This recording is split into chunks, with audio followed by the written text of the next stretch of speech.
Sou o Dr. André, especialista em clínica médica, e hoje vim falar sobre um assunto com vocês.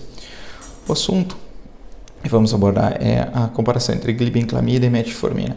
Mas, obviamente, nós quando falamos sobre essas drogas, estamos nos falando no âmbito da diabetes mellitus tipo 2. Né? Não faz sentido falar sobre a comparação entre essas drogas na diabetes mellitus tipo 1.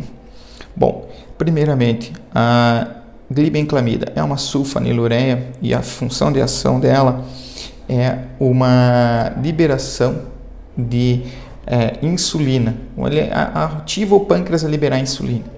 Portanto, ele traz alguns efeitos colaterais, como o aumento de peso, bem como a possibilidade de hipoglicemia, se o paciente tomar o remédio e ficar sem comer.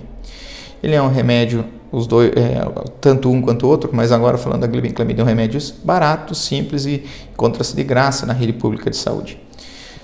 Então, eu não aconselho que os pacientes iniciem tratamento com a glibenclamida, porque além dele acelerar a perda de célula beta pancreática, ele também pode causar esses efeitos indesejados, que é o aumento de peso, que piora a doença, bem como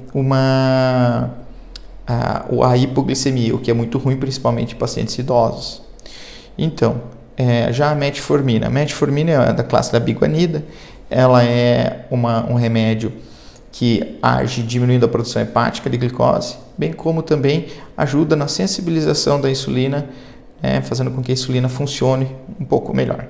Pois bem, essa é a grande droga do diabetes tipo 2. Né?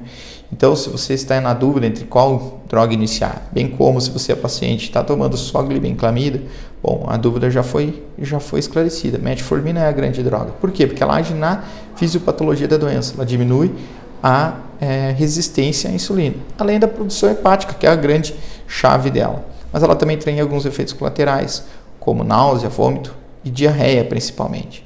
Porém, esses efeitos colaterais são minorados ou diminuídos em caso de usar a metformina de liberação lenta, ou XR, Extended Release. Então, essa apresentação XR que também tem no SUS, também tem no programa da farmácia popular, ele diminui esses efeitos colaterais. Ou iniciar doses pequenas, dose de 500 mg uma vez à noite, para ir subindo devagar para que diminua os efeitos colaterais gastrointestinais que realmente podem incomodar alguns pacientes. Outro detalhe da metformina, ela pode diminuir um pouco a absorção da vitamina B12, então deve ser dosado uma vez por ano, a vitamina B12. Outra coisa é a preocupação que devemos ter com a metformina quando vamos fazer algum exame de ressonância nuclear magnética. Ela deve ser suspensa 48 horas antes da realização do exame. Agora, tem algumas questões incomuns entre a glibenclamida e a metformina, além de serem baratas, bem estudadas, mas elas também não podem ser usadas nas gestantes, elas também não podem ser usadas em pacientes com doença renal grave, isso leia-se taxa de filtração glomerular a menos de 30. Então, são coisas que elas são propriedades que trazem em comum. Resumindo, metformina é a droga inicial do diabetes, pode ser associada a glibenclamida, num caso já no step 2 ou mesmo no step 1, né? Mas a metformina é a grande droga da diabetes tipo 2, que inicia e vai até o final do tratamento, bem como a glibenclamida deve ser evitada em pacientes idosos.